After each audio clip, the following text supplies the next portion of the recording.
پہلی بات تو یہ ہے کہ انگریز کی تعریف واقعتاً حضرت مسیح موعود علیہ السلام نے فرمائی ہے اور متعدد بار فرمائی ہے، اور ہر جگہ یہ ذکر کیا گیا ہے کہ میں اس لیے تعریف کرتا ہوں کہ ہندوستان کے مسلمانوں کی، خصوصاً پنجاب کے مسلمانوں کی حالت زار اس درجے تک خراب ہو چکی تھی کہ کوئی بھی ان کا حق باقی نہیں رہا تھا، اور سکھوں کی حکومت نے ایسے ایسے مظالم توڑے تھے کہ اس کی کوئی نظیر دوسری جگہ نظر نہیں آتی۔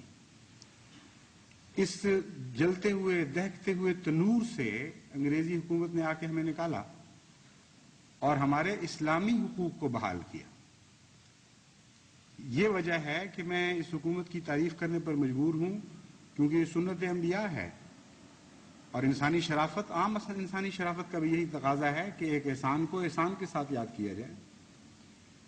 بہت ہی خطرناک حالت میں مسلمان تھے، یہ تو حضرت مسیح موعود علیہ السلام کے الفاظ ہیں، لیکن ہندو جو مسلمانوں کے مقابل پر سکھوں کے ساتھ بہت زیادہ گہرے مراتب رکھتے ہیں، ان کے محققین نے بھی بین ہی اس بات کو تسلیم کیا ہے۔ چنانچہ آج کے اس خطاب میں میں نے دو حوالے غیر مسلموں کے، ایک حوالہ غیر مسلم کا چنا ہے اور ایک غیر احمدی مسلمان کا چنا ہے، جس سے پتہ لگے کہ اس وقت مسلمانوں کی کیا حالت تھی جس زمانے میں انگریز نے آ کر مسلمانوں کو اس مصیبت سے نجات دی۔ تلسی رام صاحب اپنی کتاب میں لکھتے ہیں، اس کا حوالہ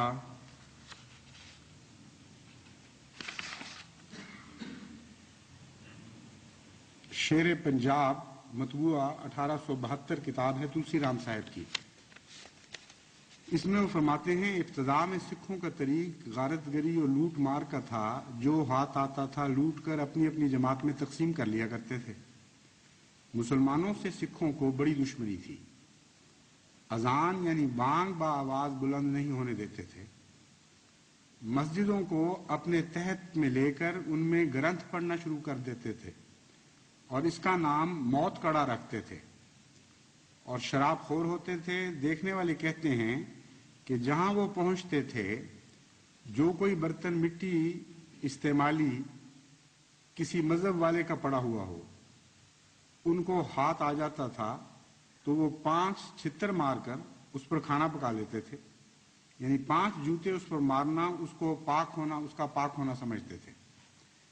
یہ وہ سکھ راج والے تھے جن کے چنگل سے انگریز نے آ کر مسلمانوں کو نجات دی ہے، اور بڑے تفصیلی دردناک حالات مختلف تاریخوں میں ان کے متعلق ملتے ہیں۔ سوانح احمدی میں حضرت سید احمد صاحب بریلوی کا بیان ایک شائع شدہ ہے۔ وہ فرماتے ہیں کہ جو مجدد ہیں حضرت مسیح موعود علیہ السلام سے پہلے، فرماتے ہیں ہم اپنے اثناء راہ ملک پنجاب میں ایک کنویں پر پانی پینے کو گئے تھے۔ ہم نے دیکھا کہ چند سکھنیاں یعنی سکھوں کی عورتیں اس کنویں پر پانی بھر رہی ہیں۔ ہم لوگ دیسی زبان نہیں جانتے تھے، ہم نے اپنے منہوں پر ہاتھ رکھ کر ان کو بتلایا کہ ہم پیاسے ہیں، ہم کو پانی پلاؤ۔ تب ان عورتوں نے ادھر ادھر دیکھ کر پشتو زبان میں ہم سے کہا کہ ہم مسلمان افغان زادیاں فلانے ملک اور بستی کی رہنے والیاں ہیں، یہ سکھ لوگ ہم کو زبردستی لے آئے ہیں۔ یہ مؤلفہ محمد جعفر صاحب تھانیسری کتاب ہے حضرت سید احمد صاحب بریلوی کی سوانح پر، یہ اس میں ذکر ہے، اور انسائکلوپیڈیا آف سکھ لٹریچر میں جو تفصیلات دی گئی ہیں وہ بھی بہت ہی دردناک ہیں۔ اس میں کثرت کے ساتھ مسلمان عورتوں کی بے حرمتی کا ذکر کیا گیا ہے، مسجدوں کو برباد کرنے کا، ان کے اندر گدھے باندھنے کا، اور عام قتل مسلمانوں کا، اذان دینے پر قتل کر دینا، یہ ساری باتیں اس میں مذکور ہیں۔ تو یہ وہ زمانہ تھا جس زمانے کے مسلمانوں کو ہر زندگی کے حق سے محروم کیا گیا تھا سکھوں کی طرف سے۔ خیر اذان دینا تو آج بھی محروم کیا جا رہا ہے، یہ تو خیر اب پرانی بات نہیں رہی، اس زمانے میں بھی ایسے نئے پیدا ہو گئے ہیں، کہ جن کو اذان کی آواز تکلیف دیتی ہے.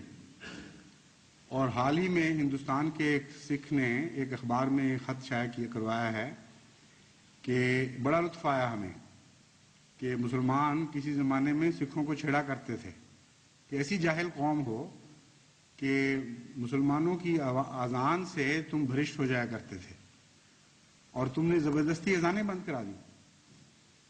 تو وہ کہتے ہیں آج ہمارا دل ٹھنڈا ہوا ہے کہ مسلمانوں نے بھی مسلمانوں کی اذانیں بند کرائی ہیں اور وہ جو ہمیں چھیڑا کرتے تھے وہ ساری ہماری حسرتیں آج نکل گئیں. تو یہ دور زندگی کے آتے جاتے رہتے ہیں. جب بھی جہالت بڑھتی ہے اس قسم کی حرکتیں ہوتی رہتی ہیں. اس لیے یہ بحث یہ نہیں کہ سکھ بہت برا کرتے تھے. بحث یہ ہے کہ اس مصیبت سے جس قوم نے نجات دلائی ہو مسلمانوں کو اس کا شکریہ اگر ادا نہ کیا جائے تو یہ کون سی انسانیت ہے. لیکن حضرت مسیح موعود علیہ الصلوۃ والسلام کے اوپر صرف یہی الزام نہیں ہے بلکہ یہ بھی الزام ہے کہ وہ خود کاشتہ پودا کہتے ہیں اپنے آپ کو. یہ بھی الزام ہے کہ جہاد کو موقوف معذور کرنے کے لیے آپ کو انگریز نے کھڑا کیا. ان باتوں کا میں الگ الگ جواب دوں گا. حضرت مسیح موعود علیہ الصلوۃ والسلام کے اپنے الفاظ میں ایک بات تو بڑی واضح ملتی ہے کہ آپ کسی خوشامد کی غرض سے تعریفیں نہیں کرتے تھے بلکہ اسلامی فرض کے طور پر ایک اعتراف حقیقت تھا. اس سے بڑھ کر اس کی کوئی اور شکل صورت نہیں نکلتی. فرماتے ہیں بس سنو اے نادانوں میں اس گورنمنٹ کی کوئی خوشامد نہیں کرتا بلکہ اصل بات یہ ہے کہ ایسی گورنمنٹ سے جو دین اسلام اور دینی رسوم پر کچھ دست اندازی نہیں کرتی اور نہ اپنے دین کو ترقی دینے کے لیے ہم پر تلوار چلاتی ہے.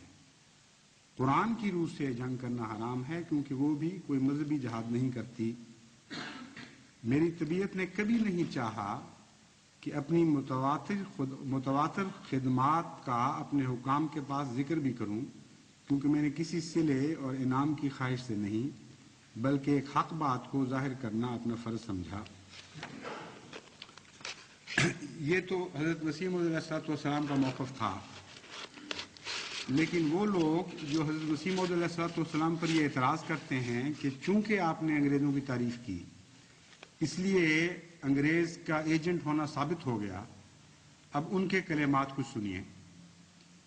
ان میں سے سب سے زیادہ اہم شخصیت جس کو اچھالا گیا ہے وائٹ پیپر میں وہ علامہ سر محمد اقبال کی شخصیت ہے.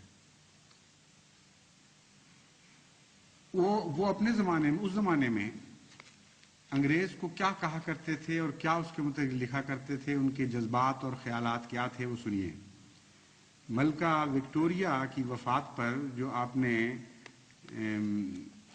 مرثیہ لکھا اس میں فرماتے ہیں میت اٹھی ہے شاہ کی تعظیم کے لیے اقبال اڑ کے خاک سرے راہ گزار ہو. صورت وہی ہے نام میں رکھا ہوا ہے کیا دیتے ہیں نام ماہ محرم کا ہم تجھے. یعنی جس مہینے میں وہ فوت ہوئی ہیں ملکہ وکٹوریہ کہتے ہیں کہ اس مہینے کا نام جو مرضی رکھ لو حقیقت میں محرم کے واقعہ سے مختلف نہیں ہے یہ واقعہ. اور محرم میں جو دردناک واقعہ گزرا تھا یہ اسی کی تمثیل ہے اس سے زیادہ اسی کی ایک نئی صورت ہے. چنانچہ فرماتے ہیں کہتے ہیں آج عید ہوئی ہے وہ عید کا دن تھا. کہتے ہیں آج عید ہوئی ہے ہوا کرے اس عید سے تو موت ہی آئے خدا کرے. یہ ہیں مجاہد اعظم جو ان کے نام علامہ سر محمد اقبال جو احمدیت کے مخالفت میں سر فہرست شمار کیے جاتے ہیں اور حضرت مسیح موعود علیہ الصلوۃ والسلام پر الزام لگانے میں آگے ہیں. یہ انگریز کا پودا ہے کیونکہ وہ انگریز کی تعریف کرتا تھا. آگے فرماتے ہیں اے ہند تیرے سر سے اٹھا سایہ خدا.